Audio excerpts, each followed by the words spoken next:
Ancina dice la muestra novia, ¿cómo se llama la cabeza?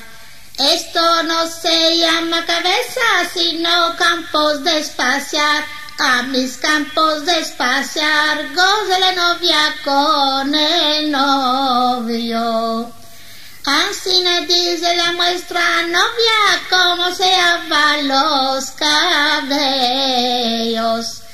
Esto no se llama cabello, sino briles de labrar. A mis briles de labrar, a mis campos de espaciar, goza la novia con el novio.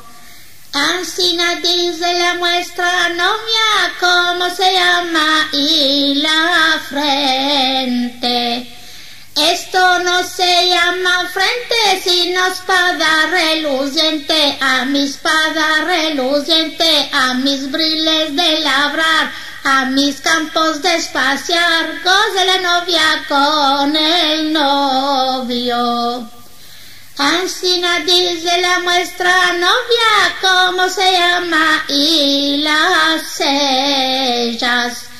Esto no se llama sellas, sino arcos de tirar. A mis arcos de tirar, a mi espada reluciente, a mis briles de labrar, a mis campos de espaciar, goza la novia con el novio.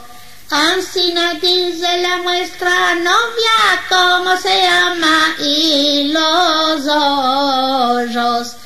Esto no se llama hoyo, sino almendras de comer. A mis almendras de comer, a mis arcos de tirar, a mi espada reluciente, a mis briles de labrar, a mis campos de espaciar, goza la novia con el novio.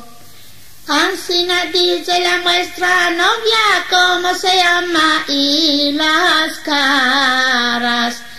Esto no se llama caras, sino manzanicas agras. A mis manzanicas agras, a mis almendras de comer, a mis arcos de tirar, a mi espada reluciente, a mis briles de labrar, a mis campos de espaciar, goza la novia con el novio.